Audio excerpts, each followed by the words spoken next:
ሰላም ጤና ይስጥልን እንዴት አመሻችሁ ውድ ተመልካቾቻችን ከሸካ ቴሌቪዥን የምትላለፍላችሁን የሰዓቱን ዜናዎችን ይዘን ቀርበናል ከዜናዎች ጋር ሄርሜላ ታይቶ ነኝ አብራችሁን ቆዩ ቀዳሚ ወዳደረግናቸው ዜናዎች ስናልፍ በ2017 ዓ.ም የክረምት በጎ ፍቃድ አገልግሎት የተከናወኑ አበርታች ተግባራት ተጠናክሮ እንዲቀጥሉ በሸካ ዞን የማሻ ከተማ ሴቶች ህጻናት ወጣቶችና ማህበራዊ ጉዳይ ጽፈት ቤት ገለጸ የ2017 ዓ.ም የክረምት በጎ ፍቃድ አገልግሎት አፈጻጸምና በጎነት ለኢትዮጵያ ከፍታ በሚል መሪ ቃል የ2018 እቅድ ማስተዋወቅና የማስጀመሪያ መድረክ በማሻ ከተማ ተካሂዷል ዝርዝሩን ሙባረክ ይድነቃቸው አዘጋጅቶታል ሊደት አምሩ እንደሚከተለው ታቀርበዋለች የመድረኩን የመክፈቻ ንግግር ያደረጉት የማሻ ከተማ ከንቲባ አቶ አንዱዓለም ጌታቸው በጎነት ማለት የራስን ዕውቀት ጊዜና ጉልበት በራስ ተነሳሽነት በመስጠት የሚከናወን ተግባር መሆኑን ገልጸዋል በጎ ተግባር ስንል የራስን ዕውቀት የራስን ጊዜ የራስን ጉልበት ያለምንም የግል ጥቅም ለሰዎች ችግር መድረስና ለሰዎች ደስታ ማዋል እንደሆነ ይታወቃል ይህ ተግባር የኢትዮጵያውያንን የእርስ በርስ የመረዳዳት ባህል የሚያጠናክር ትልቅ ማህበራዊ እሴት መሆኑንም ከንቲባው ተናግረዋል በከተማችን በርካታ አቅመ ደካማ ወገኖቻችንን ቤቶቻቸውን በማደስ ለችግሮቻቸው በመድረስ እንዲሁም ደግሞ ማዕድን በማጋራት ከክረምት እስከ በጋ በጎ ድረስ ያከናወናቸው ተግባራት በየደረጃውም ቢሆን ከችግሮቻችን አንፃር በሚፈለገው ደረጃ መድረስ እንኳን ባንችል ያሉ ጅምሮች ማህበራዊ መስተጋብራችን የሚያጠናክሩ በኢኮኖሚ ችግሮች ምክንያት ችግር ውስጥ የሚወድቁ ገበናቸውን በቤት ዘግተው ችግሮቻቸውን ችለው የሚቀመጡ ወገኖቻችንን ደርሰን አለን የምንልበት እንደሆነ ይታወቃል የሴቶች ህጻናትና ማህበራዊ ጉዳይ ጽፈት ቤት የወጣቶች ንቅናቄ ማካተትና ተሳትፎ ቡድን መሪ ወይዘሮ ውድነሽ ተሰማ በበኩላቸው የክረምት በጎ ፈቃድ አገልግሎት በሀገር አቀፍ ደረጃ ከተጀመረበት ጊዜ አንስቶ የዜጎችን ኑሮ በከፍተኛ ሁኔታ ያሻሻሉ በርካታ ስራዎች መከናወናቸውንም አውስተዋል የአካባቢውን ህብረተሰብንና የሴክተር መስሪያ ቤት ሰራተኞችን በበጎ ተግባር ላይ የማሳተፍ ስራ ተሰርቷል በዚህም በ2017 በጀት ዓመትም 7288 በጎ ፈቃደኞችን በ14 የትኩረት መስኮች ላይ በማሳተፍ ውጤታማ ስራዎች መከናወናቸውን ያፈጻጸምም ሪፖርቱን በማቅረብ አስረድተዋል እቅዳችን 4158 ወንዶችንና 4158 ሴቶች በድምሩ 8316 እናሳካለን በመለው አቅደን ክንውናችን ወንድ 3503 ሴት 3785 ድምር 7288 አፈጻጸማችን 88% ላይ ነው ያለነው ወደ 14 የትኩረት መስኮችን አቅደን ወደ ተግባር የተገባ ሲሆን አንደኛው በግብርናው ዘርፍ የአረንጓዴ አሻራ መርሃ ግብር ነው ለችግኝ ተከላ ጉድጓድ ዝግጅት እቅድ 72900 ነው ክንውኑ 62900 ነው ተሳታፊ 797 የህብረተሰብ ክፍሎች በችግኝ ተከላው ተሳትፈዋል በዘንድሮው የ2018 ዓ.ም መርሃ ግብር 9200 በጎ ፈቃደኞችን በ14 የትኩረት መስኮች ላይ በማሳተፍ ሰፊ ስራዎች እንደሚከናወኑ አመላክተዋል የ2018 ዓ.ም የበጎ ፈቃድ አገልግሎት ማስጀመሪያ መርሃ ግብር በአረንጓዴ አሻራ ችግኝ ተከላ እንዲሁም ለአቅመ ደካሞች ቤት የመገንባትና የቁሳቁስ ግብዓት የማስረከብ ተግባራትን በማከናወን በይፋ ተጀምሯል በመድረኩ ላይ የማሻ ከተማ ከንቲባ ጨምሮ የመንግስት የሥራ ኃላፊዎች የሃይማኖት አባቶች የማህበረሰብ ክፍሎችና ጥሪ የተደረገላቸው ባለድርሻ አካላት ተገኝተዋል ሰላም የሁሉም ነገር መሰረት የመሆኑን ያህል አልፎ አልፎ የሚስተዋሉ የሰላም እንቅፋቶችን ለማነጽ ባለድርሻ አካላት ትኩረት እንዲሰጡ በአንድራቻ ወረዳ የጌጫ ከተማ ነዋሪዎች ጠየቁ የአካባቢውን ሰላም ለማስጠበቅ ቅድመ መከላከልን ማዕከል ያደረገ ስራ እየሰራ መሆኑን የአንድራቻ ወረዳ ሰላምና ጸጥታ ጽፈት ቤት አስታውቋል ዝርዝሩን ግርማ ጮሪቶ አዘጋጅቶታል ታሪኩ ታደሰ ተጨማሪ ያለው የሸካ ዞንን የሰላም ኮሪደር በማድረግ የአካባቢውን ገጸ በረከት ለዜጎች ጥቅም ለማዋል በየደረጃው በሚገኙ የመንግስት አካላትና በህብረተሰቡ ተሳትፎ ተግባራት እየተከናወኑ እንዳለ ይታወቃል። የኢንቨስትመንት ኮሪደር እንደሆነች በምትታወቀው ባንድራቻ ወረዳ ጌጫ ከተማና በዙሪያው የሚገኙ ነዋሪዎች ግን አልፎ አልፎ የሚስተዋለው የሰላም እንቅፋት ስር እንዳይሰድ ትኩረት እንዲደረግ ጠይቋል። ሰላም የሚባለው ነገር የመጀመሪያው ግለሰብ ከራሱ ጋር ነው ሰላም መፍጠር ያለበት። ግለሰቡ ከራሱ ጋር ሰላም ከፈጠረ በጎንዮሽ ከሌሎች ጋር ስለ ሰላም ምንነትና ማንነት በሰፊው ይረዳል። ቀጥሎ ደግሞ በስሩ ያሉ ሰዎችን ስለ ሰላም ሰፊ ግንዛቤ አስጨብጦ እንዲረዱ ማድረግ ነው። አንዳንድ ጸጥታ ችግር የሚያመጡ ጉዳዮች በተለይ በወረዳችን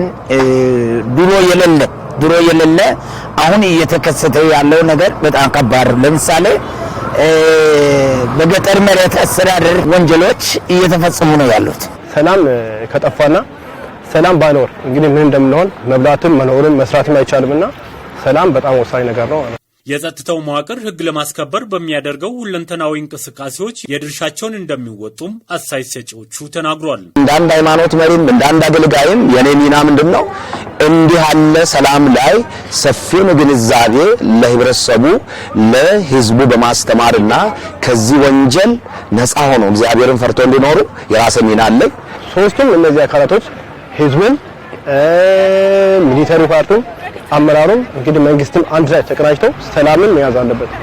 ችግር ፈቺ የሆነ ውይይት በየቀበሌ ደረጃ በየአካባቢው መደረግ እንዳለበት እኔ በደንብ ነው የሚያምነው። እኔም የበኩሌን የራስን አስተዋጽኦ ለማድረግ ዝግጁ ነኝ። የህብረተሰቡን ስጋት የተጋሩት የወረዳው ሰላምና ጸጥታ ጽህፈት ቤት ኃላፊ አቶ ሳሙኤል ሻረው ሰላምና ጸጥታን አስመልክቶ ተግባራትን በቅንጅት እየተመራ እንደሆነ አመላክቷል። እንደ ጽህፈት ቤት ደረጃም ጸጥታ መዋቅርም ጭምር ከፖሊስም ጋር ስንሰራ የነበራቸው ነገሮች ናቸውና በዛ ልክም እንዳንድራቻ ወረዳ ብዙም ወደ ጫፍ ወጣ የጸጥታ ችግር እንደሌለ ጭምር ነው የምናገረው ማለት ነው። አካባቢው የልማት ኮሪደር መሆኑን ተከትሎ በቡና ሽምጠጣም ህገወጥ ደን ወረራና መሰል የማይገቡ ድርጊቶችን የማረም ስራ እየተሰራ መሆኑንም ኃላፊው አክሏል። አሁን እንዳንድራቻ ወረዳ ላይ ጸጥታ ችግር ያመጣል ተብሎ የሚታሰቡ ነገሮች አሉና ጎላ የሚታዩ ነገሮች ምንድናቸው ተብሎ ጥያቄ ብነሳም ደን ወረራዎች አሉ። ደን ወረራ አልፎ የሚከሰቱባቸው አካባቢዎች አሉና እሱን ከመታገል አንፃር የስራችን ስራዎች አሉ። ግን ሞር ጨርሳቸው ነገሮች የሉምና እሱን ብዙ ስራዎች የሚጠይቁ ናቸው። እሱን ቲም ወረዳ ደረጃ ተዋቅሮ ተገብቶ የሚሰራ ስራዎች ናቸው የሚሉ ነገሮች አሉ። እንዳንድራቻ ወረዳ የደን ወረራዎች ወደ 4 እና 5 ቀበላት ተስፋፍተው የቀጠሉ ነገሮች ናቸው ያሉትና የዜጎችን ሰላም በጽኑ መሰረት ላይ ለመገንባት ከመንግስት በላይ የህብረተሰቡ ድርሻ ከፍተኛ በመሆኑ ሰላም ወዳዱ የወረዳው ህዝብ ተሳትፎን አጠናክሮ እንዲቀጥል የጠየቁት ደግሞ የአንድራቻ ወረዳ ዋና አስተዳዳሪ አቶ አሳምነው አይነ ናቸው። በየቀበሌው ያው ሰው ይጋጫል፣ ይታረቃል። በባህላው ብቻ በሁሉም መንገድ ያው ተጠብቆ ስርዓት ይዞ እንዲኖር ነው የምንፈልገው። እዚህ በባህልም የዞኑ የሸክቾ ህዝብ ባህል መሪም መቀመጫ ስለሆነ ቦታው ብዙ ችግሮች በዛም እየተፈታ ሰዎች እንዲታረቁ እየተደረገ ችግር እንዳይሰፋ እየተደረገ እየተጋገዘን እንደ መንግስትም የወንጀል እንትኖች ብዙ ሊሆኑ ይችላሉ። ችግሮቹ የሚመጡበት መንገድ ጉዳት የሚያደርሱበት በሰው ልጅ ላይ ብዙ ሊሆን ይችላል። ግን ይሄንን ደግሞ እንዴት አስተካክለን ወደ መስመር እናስገባ የሚለውን ነገር ስንሰራ ጥሩ ነገር እናያለን የሚል ነገር ነው በነብኩል ያለውና ለትምህርት ጥራት መሻሻል የግል ትምህርት ቤቶች ሚና ከፍተኛ በመሆኑ ብቁ ዜጋ ለማፍራት የጀመሩትን ስራ አጠናክረው እንዲቀጥሉ የሸካ ዞን ስራና ክህሎት መምሪያ ጠይቀዋል። በሸካ ዞን ቴፒ ከተማ ላይ በመማር ማስተማር ዘርፍ የተሰማራው የግሪን ዊዝደም አካዳሚ የ2018 የትምህርት ዘመን ማጠቃለያና የምረቃ ፕሮግራም አካሂዷል። ዝርዝሩን በዛብህ ታደሰ አዘጋጅቶታል። ሙባረክ ይድነቃቸው እንደሚከተለው ያቀርበዋል። መንግስት የጀመረውን የትምህርት ጥራትና ግብ እውን ለማድረግ በትምህርት ላይ የተሰማሩ የግል ተቋማት ሚና ከፍተኛ በመሆኑ ለተሻለ ለውጥና ውጤት መንግስት የበኩሉን ድጋፍ እንደሚያደርግ ያመላከቱት የሸካ ዞን ስራና ክህሎት መምሪያ ኃላፊ ወይዘሪት ካኔ ገመዳ ናቸው። እንደ ሀገር የተጀመረውን የትምህርት ጥራት አሁንም እንደ ወላጅም እንደ አክሲዮን ባለቤትም እንዲሁም ደግሞ እንደ መምህራን ሁላችንም የራሳችን ድርሻ መወጣት አለብን የሚል መልእክት ለማስተላለፍ ፈልጋለሁ። የአካዳሚው ስራ አስኪያጅ ዶክተር ወርቅ አፈራው አመነሻዋ መንግስት በትምህርት መስክ የተመዘገበውን ስብራት ለመታደግ ያስቀመጠውን አሰራር በመከተል አካዳሚው ለትምህርት ጥራት ከፍተኛ ትኩረት በመስጠት እየሰራ መሆኑን አብራርተዋል። ይህም ደግሞ ጥበብ፣ ዕውቀት፣ መልካም ስነ ምግባርና ትክክለኛ ውሳኔን ይወክላል። የኛ ራዕይ መጽሐፍ ብቻ የሚያነብ ሳይሆን ጥበብን በሕይወቱ የሚተገብር ለሀገሩ ጠቃሚ የሆነ ትውልድ መፍጠር ነው። ግዕዝ ዊዝደም አካዳሚ በ2018 ዓ.ም ስራውን ሲጀምር አንድ ትልቅ ጥያቄ ነበረ። የሀገራችንን የትምህርት ጥራት ለመጠገን ወይም ለመጠበቅ ኃላፊነት የሁላችንም ነው። አካዳሚው በቅድመ መደበኛ ኬጂ እና በመደበኛ ትምህርት እየሰጠ እንደሚገኝ ያስታወሱት ኃላፊው በእውቀት የዳበረ ትውልድ ብቻ ሳይሆን በበጎ ስነ ምግባር የታነጸ ዜጋ ለማፍራት እየተሰራ መሆኑን አስገንዝበዋል። አካዳሚው በትምህርት መስክ በሰለጠኑና ብቁ በሆኑ መምህራን የተደራጀ መሆኑን ተከትሎ በልጆቻቸው አሁናዊ የትምህርት ቅበላ ደስተኞች መሆናቸውን የተናገሩት በምረቃው የተገኙ የተማሪ ወላጆች ናቸው። በጣም ነው ደስ የሚለው ክትትላቸው የሆነ ነገር ስታበላሽ ደውሎ የመጠየቅ አይነት ነገር ራሱ ተማሪን ወላጅ እኮ እንደ መከታተል መምህር እኛም ጭምር ከመምህር ብቻ ሳይሆን ከወላጅም ትኩረት እንደሚያስፈልግ ይገባናል። ትምህርት አሰጣጣቸው በጣም ይመቻል። ጥራት ያለው መምህር ነው የሚቀጥሩ። የምሁራን ማህበር እንደመሆኑ መጠን ትምህርት ላይ ነው ትኩረታቸው። እኔም እንደ ወላጅ ትምህርት ላይ እንደሚሆን ነው ተስፋ ያለኝና ተማሪዎቹ በክፍል ከሚቀስሙት ዕውቀት በተጓዳኝ የገበዩትን የመስክ ትርኢትና ክዋኔዎችን በኬጂ3 ትምህርታቸውን ያጠናቀቁ 24 ተማሪዎች ተመርቀዋል። በትምህርት ዘመኑ የተሻለ ውጤት ላስመዘገቡ ተማሪዎች ሽልማት በመስጠት መርሃ ግብሩ ተጠናቋል። በመጨረሻም የማሻ ሐመረኖ ቅድመ አንደኛ ደረጃ ትምህርት ቤት የ2018 ዓ.ም የትምህርት ዘመን ማጠቃለያና የተማሪዎች የምረቃ መርሃ ግብር በሸካ ዞን ማሻ ከተማ በደመቀ ሁኔታ አካሄደ። ተጨማሪ አለን። በምረቃው መድረክ ላይ የተገኙት የማሻ ከተማ ትምህርት ጽሕፈት ቤት ኃላፊ አቶ ማንደፍሮ እንደሻው በመክፈቻ ንግግራቸው በአገር አቀፍ ደረጃ የትምህርት ጥራትን ለማረጋገጥ የተያዘውን ግብ ለማሳካት ህጻናትን ከቅድመ መደበኛ ጀምሮ በእውቀትና በስነ ምግባር ማነጽ እንደሚገባ አሳስበዋል። የተማሪ ወላጆች በግል ትምህርት ቤትም በመንግስት የሚታሰሩ ወላጆች በዚህ አጋጣሚ ትልቅ አደራ መልእክት የሚያስተላልፈው እኛ ኢንቨስት ማድረግ ያለብን ትምህርትና ትምህርት ላይ ብቻ ስለሆነ አደራ ሁላችሁም ፊታችሁን ወደ ትምህርት እንድታዞሩ ላለው የተማሪ ወላጆች በበኩላቸው ልጆቻቸው የመጀመሪያውን የትምህርት ምዕራፍ አጠናቀው ለዚህ ማዕረግ በመብቃታቸው የተሰማቸውን ኩራት ገልጸዋል። አክለውም በትምህርት ቤት ያለውን የመማሪያ መጻሕፍት እጥረት ለመቅረፍና ለነገው ተተኪ ትውልድ ምቹ ሁኔታን ለመፍጠር ሁሉም ወላጅ በቅንጅትና በትብብር መስራት እንዳለበት ጥሪ አቅርበዋል። ልጆቻችን እንዲማሩ መክፈል ያለብን መስዋዕት እንከፍላለን፣ ማድረግ ያለብን ነገር እናደርጋለን። ወቅቱን ታሳቢ ያደረገ የማህበረሰብን አቅም ታሳቢ ያደረገ በተመሳሳይ ደግሞ አገልግሎት ማግኘት የምንችልበትን ሂደትን ታሳቢ ባደረገ መልክ እነዚህ ነገሮች ለወላጅ ቢቀርብ ወላጅ እንዳንድ ወላጅ እኔ በኩልን ለመወጣት የራሴን ቃል እገባለሁ። ውጤት ጋፖች በጣም ሰፊ ናቸው። ቶፕ ተማሪ ያመጣው ውጤት ሲናይ በመሃል ያመጡ ተማሪዎች ከዛ ደግሞ ዝቅ ብሎ ያመጡ ተማሪዎች ይሄ አንድና አንድ የመጻፍ ችግር ነው።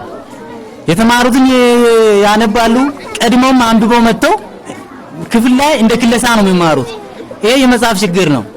ቤተ መጻሕፍትም ይታሰብ መጻፍም ይታሰብ እኛ ባለን አቅም ለመግዛት ምንም የሚያግደን ነገር የለምና እዚህ ላይ ትኩረት ቢደረግ የሚለውን ሐሳብ ለመስጠት ነው። ከወላጆች ለተነሱት አስተያየቶችና ጥያቄዎች የትምህርት ቤቱ ርዕሰ መምህር አቶ ታመነ በቀለና የትምህርት ቤቱ ቦርድ ሰብሳቢ አቶ ክታሙ ጋውስትራሻ ምላሽና ማብራሪያ ሰጥተዋል። መምህራኖቻችን በጣም በዝቅተኛ ደሞዝ ነው እየሰሩ ያሉት።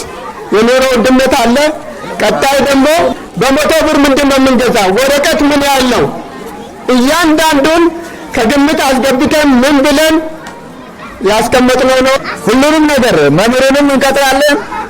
እንደገናም ደግሞ ጽሕፈት መሳሪያ ውድነቱም ሌላውን ብናይ እጅግ በጣም ከፍተኛ ነው። የመጻሕፍት እጥረቱን በዘላቂነት ለመፍታት በ2019 የትምህርት ዘመን ከከተማው ትምህርት ጽሕፈት ቤት ጋር በቅርበት እየተነጋገሩ መሆኑንም አስታውቀዋል። ከ1 እስከ 4 በማንበብ በመጻፍ በማስላት በኮንቲኒየስ አሴስመንት ትልቁ ትኩረታችን ያላይ ነው እና ይህም ቅድም ካላችሁት የመጽሐፍ እጥረት አለ፣ የምን እጥረት አለ፣ ከዛ የመነጨ ስለሆነ ቀጣይ ይህንን ለሰጣችሁት አስተያየት ስናሟላ በጋራ ለውጥ እናመጣለን የሚል ነው። በዛሬ ዕለትም የትምህርት ቤቱ ተመራቂዎች የተለያዩ ትምህርታዊ ግጥሞች፣ ውዝዋዜዎችና ጭውውቶችን ለታዳሚው ያቀረቡ ሲሆን ትምህርታቸውን ያጠናቀቁ 50 የኬጂ 3 ተማሪዎች ተመርቀዋል። በመርሃ ግብሩ ማጠቃለያም ከክፍል ክፍል ለተዛወሩና ከፍተኛ ውጤት ላስመዘገቡ ተማሪዎች የእውቅናና የሰርቲፊኬት ሽልማት ተበርክቶላቸዋል።